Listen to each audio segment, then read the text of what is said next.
He got interested, and then he fought for me to do it. The studio tried everything to keep me out of the film, and finally it settled with Paul and I meeting. So we met in his apartment in New York, and this has a lot to do with Paul as a person and why he and I... In the fading light of his later years, Robert Redford sits quietly. No cameras, no scripts, no stage directions, just a man staring back at a life bigger than the silver screen. His voice carries that warm, familiar honesty we all remember. A little slower now, but every word still hits with the same reflective truth that made audiences hang on his every line. Once, when asked what he learned from Paul Newman, Redford's smile was soft but certain. He's a very honest man, and a very generous man. Those are the two things that hit me. It was more than a tribute. It was a confession of respect, admiration, and brotherhood. For Redford, Newman wasn't just a co-star. He was the man who backed him when no one else would. When we worked on Butch Cassidy and the Sundance Kid, the studio didn't want me, Redford recalled. They said I wasn't well known enough, but Paul said, let's go with this guy. Had it not been for him, I wouldn't have been in the film that moment. Quiet, monumental, and life-changing for both. One star was shining, the other was just starting to rise. Together, they didn't just become actors, they became legends, not because Hollywood decided so, but because they saw something real in each other beyond fame. Today, we revisit that story. A trust built on a dusty movie set, carried through decades of laughter, mischief, and respect. This isn't just Butch Cassidy and the Sundance Kid. It's the story of two men who became brothers in silence and stayed that way, even when the studio said no. It was 1968, and Hollywood ran on names, faces, and box office clout. Newman had all three. He was already the man of the hour. Blue-eyed charm, golden reputation. Had it not been for Paul, I wouldn't have been in the film. It just wouldn't have happened. It was very generous for a guy to take that kind of a chance. And then once he was in, they changed the title. Once he's going to play Butch Cassidy, it's Butch Cassidy in the Sundance Kid. The kind of guy who could make or break a film. And then there was Redford, magnetic, talented, but still an outsider. When Butch Cassidy went into production, the studio had one rule: no unknowns. Redford, fresh from a few small films, was the exact risk they refused to take. He would later recall that painful chapter with quiet honesty. The studio did not want me because I was not well known like he was. Paul was already a pretty big name, and I'd just done a couple of films. But then, three men changed history. Director George Roy Hill, writer William Goldman, and Paul Newman, who Redford had never met. Hill saw potential. Goldman liked his energy, but it was Newman who made the choice that flipped everything. He looked at the young actor and said, let's go with this guy. That wasn't just casting, it was a vote of faith. A veteran reaching out and saying, I see you. A bond was born. A bond that would last decades. Redford later admitted, had it not been for Paul, I wouldn't have been in that film. It just wouldn't have happened. That single decision defied the studio, rewrote casting history, and forged one of the most legendary partnerships in cinema. But beyond the movies, it sparked something even deeper. A quiet trust between two men who didn't need words to understand each other. As the cameras rolled and the world fell in love with Butch Cassidy and the Sundance Kid, no one knew the loyalty that began in those casting meetings would outlast fame, fortune, and even life itself. The day Butch met Sundance, before the world knew them as outlaws, they were just two actors meeting for the first time. One already a household name, the other a quiet talent finding his place. Paul Newman, at the peak of his fame, carried effortless confidence. Robert Redford arrived with humility and that calm intensity that would later define him. They didn't meet under blinding lights. Instead, it was in quiet corners, through conversations, curiosity, and instincts that clicked. Redford once said, I didn't know Paul, I hadn't met him. Your girl is lovely, Hubble. Why don't you bring her for a drink when you come? I can't. I was the new guy, the risk, but he didn't treat me that way. He treated me like a partner. From that first exchange, something ignited. No ego, no tension, just playful sparks that lit up every scene. Newman's humor flowed naturally, Redford's timing was instinctive, and together they weren't just acting, they were in rhythm. Director George Roy Hill noticed immediately. He later said when Redford and Newman walked onto a set, the whole atmosphere shifted. It wasn't acting, he insisted. It was chemistry. But beneath the surface, it was deeper: understanding. Newman saw in Redford a quiet rebellion, a refusal to play by Hollywood's rules. Redford saw in Newman a man who carried fame lightly, who made kindness look effortless. Redford smiled in a later interview, remembering those early days. "We started talking, laughing, and then working together just felt easy. It didn't feel like making a movie, it felt like creating something bigger." As Butch Cassidy and the Sundance Kid took shape, the magic between them became undeniable. Every look, every smirk, every line felt alive because it was alive. It wasn't just performance, it was trust captured on film. That was the day Butch met Sundance, not as characters, but as kindred spirits. And though neither knew it, they were beginning a partnership that would outlast every film they'd ever make. For Redford, the outlaw spirit of the Sundance Kid wasn't just a role, it was personal, almost spiritual. While others saw a charming outlaw, Redford saw a reflection of himself, a quiet rebel, a dreamer who never fit neatly into Hollywood's rules. Originally, he recalled, they wanted him to play Butch Cassidy because of a Broadway comedy, but he told George Roy Hill, "That's not the character that interests me. The one I identify with is the other guy, the Sundance Kid." They met in a bar on 3rd Avenue to talk it through. 2 men, 2 drinks, and a script that would soon make cinematic history. Redford remembered saying, "I think I've always had a slight outlaw sensibility. That's who I am. I feel more connected to that character. That one conversation changed everything." Hill, intrigued by Redford's honesty, began seeing the story differently. The script was even originally titled The Sundance Kid and Butch Cassidy before the studio flipped it once Newman was confirmed for the lead. But what mattered wasn't the order of the names, it was the bond forming behind them. Redford and Newman understood the outlaw spirit in each other. Both were rebels in their own ways. Newman, the Hollywood darling who despised fame's shallow side. Redford, the quiet outsider who wanted art to mean something real on screen.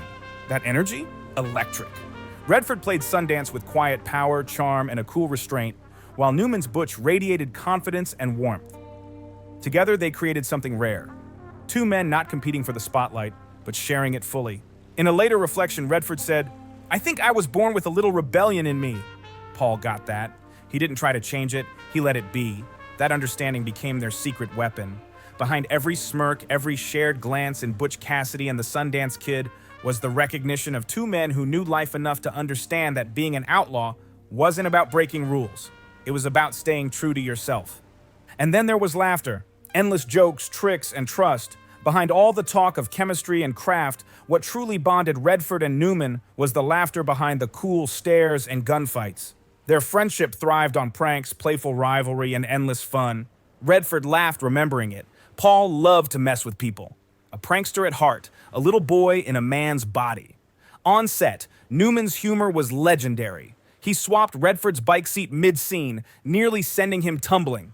Another time, he quietly loosened the screws on Redford's chair. Just before an interview, when Redford sat down, the chair collapsed. The whole crew erupted in laughter. Redford's payback, subtle, clever, and relentless. Newman's car mysteriously filled with confetti. His lunch replaced with raw onions. Shoes glued to the trailer floor. It became a game, not of competition, but of affection. Each prank saying, "I know you, I trust you." Redford later said he never minded being the butt of a joke as long as it was funny. Humor, he knew, kept everyone human. Their bond thrived between laughter and loyalty. Fame didn't make them strangers, they remained grounded. Redford admired how Newman balanced success with humility, never taking himself too seriously. He had this wonderful mischief, Redford remembered. He could make you laugh even when things weren't going right. That's why everyone loved him. He reminded us not to take life too seriously. That humor bled into their performances. The teasing, the playful banter, the shared glances, all of it made audiences feel they'd known each other for years. It wasn't acting, it was real. And when the cameras stopped rolling, that laughter followed them through decades. New projects, family milestones, and even as time slowed them both down. For Redford, these moments weren't about fame or films. They were about friendship built on laughter, tricks, and unshakable trust.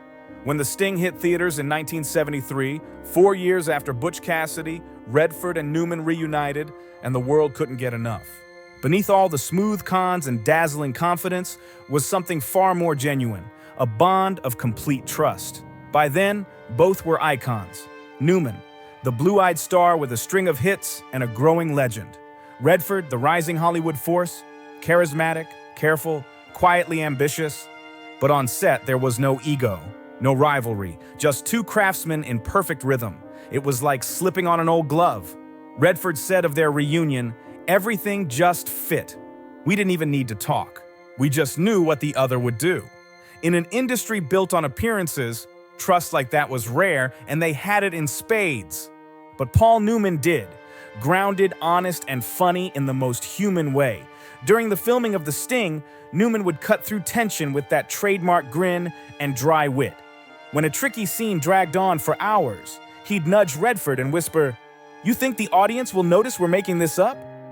Redford would smirk and fire back, "Only if you keep talking." The crew loved it. Their energy was effortless, like a song they both knew by heart. That spark turned The Sting into more than a film. It became a masterpiece, a story about friendship disguised as a con game. Redford reflected later, "It wasn't just the story that worked, it was us."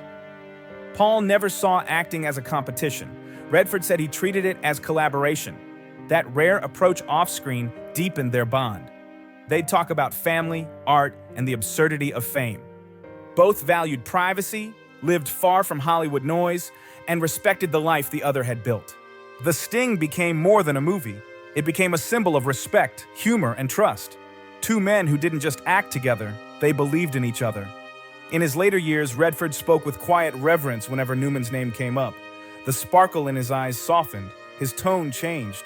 Not like remembering a co-star, but like recalling a brother. In one interview, Redford leaned back, thoughtful, voice low and sincere. "You don't get many friendships like that in this business. Most fade when the cameras stop rolling. Ours didn't. Ours lasted rare in Hollywood, where image and fleeting alliances rule. They stayed bound by genuine affection and loyalty.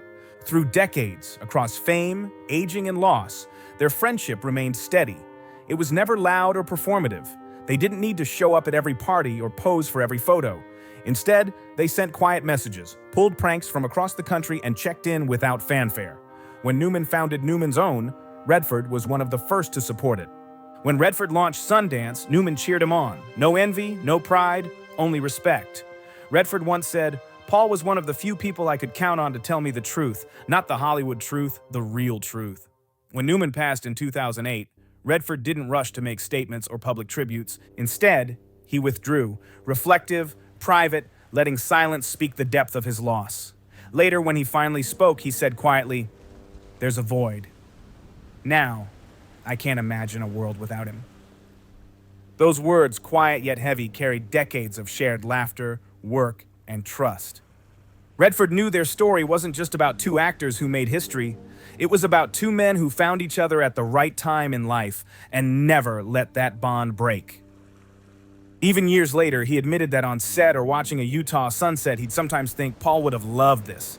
Their friendship was timeless, not because of fame or films, but because it was built on something real in a world that rarely is. "He was my friend," Redford said softly. "That's the best thing I can ever say about anyone." In those words lies the heart of their story. Two men, two legacies, and a friendship that defied time itself. In the end, Redford didn't speak of Newman like a star, he spoke of him like family. "He was my friend," he repeated quietly. Their bond outlasted fame, awards, and even time. When Newman passed, Redford felt the silence of a world missing its brightest laugh. Yet he never mourned publicly. Instead, he honored his friend the only way he knew how, by remembering the laughter, the lessons, and the grace they shared. Two men, two legacies, one friendship that defined a generation. Thanks for joining us on Hollywood Yesterday channel. If you love diving into the untold stories behind the stars, make sure to hit that subscribe button and turn on notifications. We bring you closer to the legends, the friendships, and the moments that shaped Hollywood forever.